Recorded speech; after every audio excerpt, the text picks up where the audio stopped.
Hello students, आज हम English grammar का टॉपिक सेंटेंस आपके सामने पढ़ाएंगे। सेंटेंस के बारे में कल मैंने अपनी फर्स्ट वीडियो में आपको जो थोड़ा बहुत बेसिक था वो इसकी डेफिनेशन वगैरह आपको बता दी थी। इसमें जो पार्ट्स ऑफ स्पीच है, जिन शब्दों का हम यूज करते हैं किसी भी सेंटेंस में, उसके बारे में मैंने आपको 3 पार्ट्स कल एक्सप्लेन किए थे। आज हम बाकी के पार्ट्स अपने इस वीडियो में एक्सप्लेन करेंगे। तो सेंटेंस क्या होता है? एक ग्रुप ऑफ वर्ड्स, शब्दों का एक ऐसा समूह which makes a complete sense, जिसका कोई पूर्ण अर्थ निकलता हो, इज कॉल्ड ए सेंटेंस। उसे सेंटेंस या वाक्य कहते हैं। तो वाक्य क्या होता है? शब्दों का एक ऐसा समूह जिसका कोई अर्थ निकले, वो सेंटेंस कहलाता है। अब उसमें हमारा जो सेंटेंस में हमारे शब्द यूज होते हैं वो अलग अलग 8 तरीके से हम उनका यूज कर सकते हैं, तो वो पार्ट्स ऑफ स्पीच कहलाते हैं। तो पार्ट्स ऑफ स्पीच में हमने इनके 3 पार्ट्स कल पढ़े थे अपनी वीडियो में, बाकी के हम आज आगे करेंगे। तो सबसे पहला था हमारा नाउन। नाउन होता है किसी भी व्यक्ति, वस्तु या स्थान का नाम, जिसे आप हिंदी में संज्ञा भी कहते हैं। जैसे the teacher taught a poem, तो इसमें टीचर आपके पास क्या हो गया? नाउन हो गया। Pronoun, Gopal is late because he has reached the bus. तो प्रोनाउन क्या होता है? जो शब्द नाउन को रिप्लेस करते हैं प्रोनाउन कहलाते हैं। जैसे गोपाल है कि वो लेट है, क्यों? क्योंकि उसने बस मिस कर दी। अब हमने गोपाल को किससे रिप्लेस कर दिया? ही से। तो ही हमारे पास क्या है यहाँ पर? प्रोनाउन। नेक्स्ट वर्ब क्या है? जिससे हमें किसी काम का करना या होना पता लगता है। जैसे Ram is swimming, Ram swimming कर रहा है। श्याम इज प्लेइंग, श्याम खेल रहा है। I want to eat fruits, मुझे फ्रूट्स खाने पसंद है। तो ये हमारे पास I love roses, मुझे रोज पसंद है। तो ये लोग क्या होंगे यहाँ पे? वर्ब। अब नंबर 4 हमारे पास आता है, जिसे हम डिटेल में एक्सप्लेन करेंगे, एडजेक्टिव्स। एडजेक्टिव्स क्या होते हैं? जिन्हें आप हिंदी में कहते हैं विशेषण। और विशेषण शब्द से क्या बना है? विशेषता। तो एडजेक्टिव्स है the words which qualify the noun, वो सब जो संज्ञा की विशेषता बताते हैं, क्या कहलाते हैं? एडजेक्टिव्स।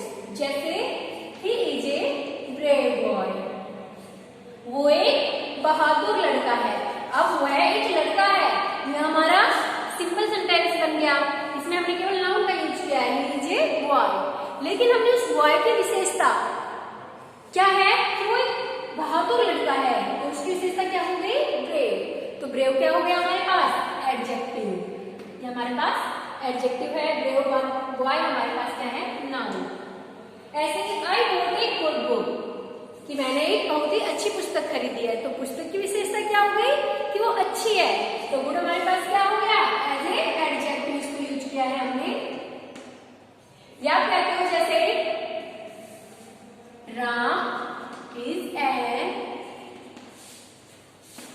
intelligent boy, कि राम एक इंटेलिजेंट लड़का है, होशियार लड़का है। तो लड़के की विशेषता क्या होगी? कि वो इंटेलिजेंट है। तो ये हमारे पास क्या यूज हुआ है?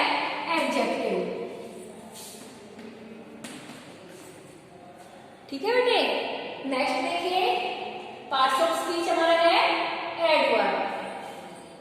एडवर्ब अभी हमने पढ़ा था एडजेक्टिव, ऐसे ही एडवर्ब। एडवर्ब में क्या है? जो वर्ब क्रिया की विशेषता बताते हैं, इन्हें हम कहते हैं क्रिया विशेषण। जो सब क्रिया की विशेषता के बारे में बताते हैं, जिन वर्ड से हमें जो हमारी वर्ब है उसकी क्वालिटीज के बारे में पता लगता है, तो उन्हें हम एडवर्ब कहते हैं। जैसे आप कहते हो कि बूढ़ा व्यक्ति धीरे धीरे चलता है, कि जो आदमी है वो बूढ़ा आदमी है, बूढ़ा व्यक्ति है, वो कैसे चल तो रहा है, लेकिन कैसे चल रहा है? धीरे धीरे। तो इसका एग्जाम्पल देखिए, the old man walks slowly,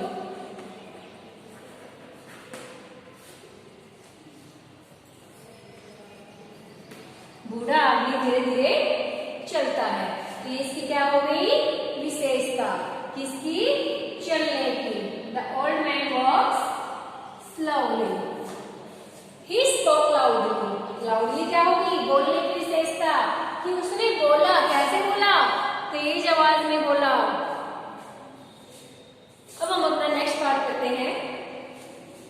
preposition.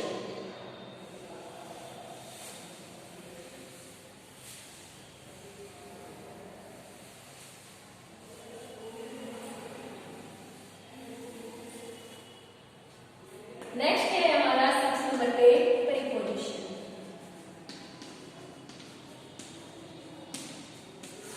Prepositions जो एक दूसरे के संबंध के बारे में बताते हैं, किसी भी नाउन, प्रोनाउन, वर्ब का किसी दूसरे शब्द के साथ संबंध है उसके बारे में बताते हैं, उन्हें प्रीपोजिशंस कहते हैं। इन्हें हम हिंदी में कहेंगे संबंध वाचक शब्द।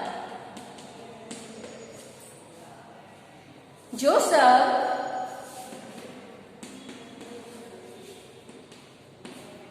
किसी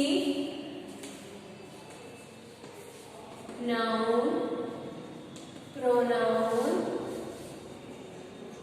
वर्ब आदि का किसी दूसरे शब्द के साथ संबंध बताते हैं।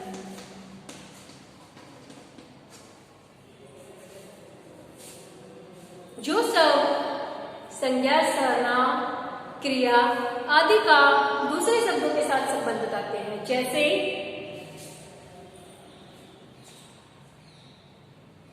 एग्जाम्पल देखिए, the bottle is on the table. यहां पर हमारे पास प्रीपोजिशन क्या यूज हुई है? ऑन। ये क्या बता रही है कि जो बोतल और टेबल है इनके बीच में जो संबंध है उसके बारे में बताया गया है कि जो बोतल है वो कहां पर है? टेबल पर है। द बोतल इज ऑन द टेबल। या फिर आप कहते हो the milk is in the bottle, कि दूध कहां पर है? बोतल के अंदर। ये हमारे पास प्रीपोजिशन हो गई कि बोतल और दूध के बारे में संबंध बताया गया है। एक एग्जांपल और देखिए, cat is behind the door, कि जो बिल्ली है वो कहां पर है? दरवाजे के पीछे है। तो इसमें क्या हो गया? कैट और जो डोर है उसके बीच में संबंध बताया गया। ये हमारे पास क्या है? प्रीपोजिशंस है।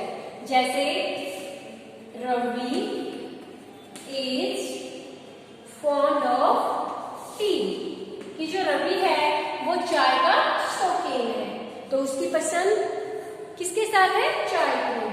तो हमारे पास क्या हो गया? प्रीपोजिशन। नेक्स्ट पार्ट है हमारे पास कंजक्शन। नंबर 7 पे आता है हमारे पास कंजक्शन। कंजक्शन शब्द है जिन्हें हम हिंदी में कहते हैं समुच्चय बोधक अवयव। समुच्चय बोधक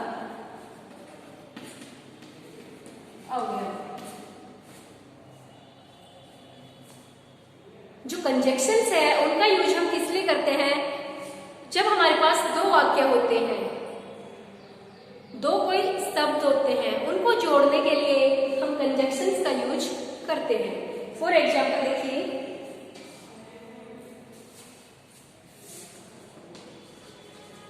इसके लिए आप एग्जाम्पल देखिए, ही वर्क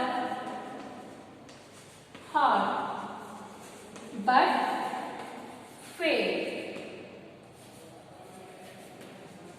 उसने बहुत कठिन मेहनत की बट फेल, लेकिन क्या हुआ? फेल हो गया। तो एक सेंटेंस अपने पास ये हो गया। दूसरा लिखता है क्यों फेल हो गया? तो इन दोनों को हमने किससे जोड़ा है? बट से। तो बट हमारे पास क्या यूज हुआ है? As A conjunction. नेक्स्ट है हमारे पास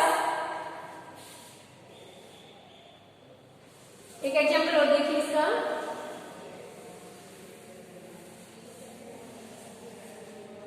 Ram and Sita are playing. Ram और सीता खेल रहे हैं, तो राम और सीता को हमने किससे जोड़ा है? एंड से। ऐसे एक सेंटेंस और लीजिए, आई नो दैट, मैं जानता हूं। क्या? आई नो दैट, मैं जानता हूं, ही इज एट होम, कि वह घर पर है। तो दो सेंटेंस हो गए, मैं जानता हूं, क्या जानते हैं? कि वह घर पर है। और इन दोनों को किससे जोड़ दिया? दैट से। तो ऐसे कंजक्शन क्या यूज हुआ है हमारे पास? दैट।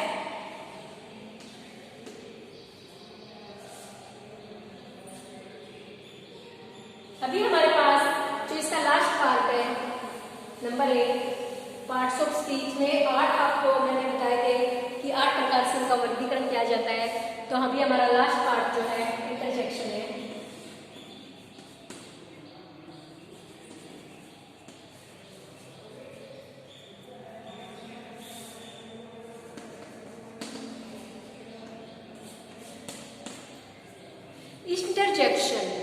इंटरजेक्शंस होते हैं विषमयादी जो बोधक वर्ड्स होते हैं, जिनसे हमें किसी चीज को देखकर हैरानी होती है या उदासी होती है, बहुत दुख होता है, वो सब जो यूज होते हैं। जैसे विषमय बोधक,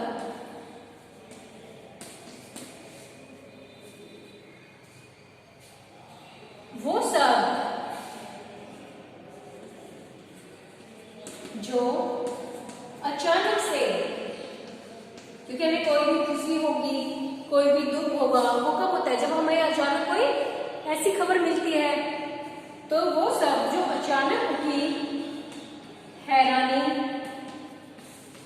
उदासी वाली भावना को दिखाते हैं या बताते हैं। जिन शब्दों से हमें पता लगता है कि हमें किसी को अचानक से खुशी हुई है या फिर दुख हुआ है। जैसे इसका एग्जांपल लिखिए, व्हाट ए ब्यूटीफुल फ्लावर,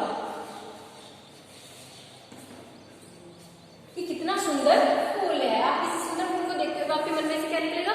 वाह, कितना सुंदर फूल है। तो क्या होता है? हमें अचानक से सरप्राइज हुए उस चीज के लिए। या फिर व्हाट ए शिक्षक, कितना अच्छा शिक्षक था। हमने अपने 8 पार्ट्स में कंप्लीट कर लिए हैं, जो कि पार्ट्स ऑफ स्पीच में आते हैं।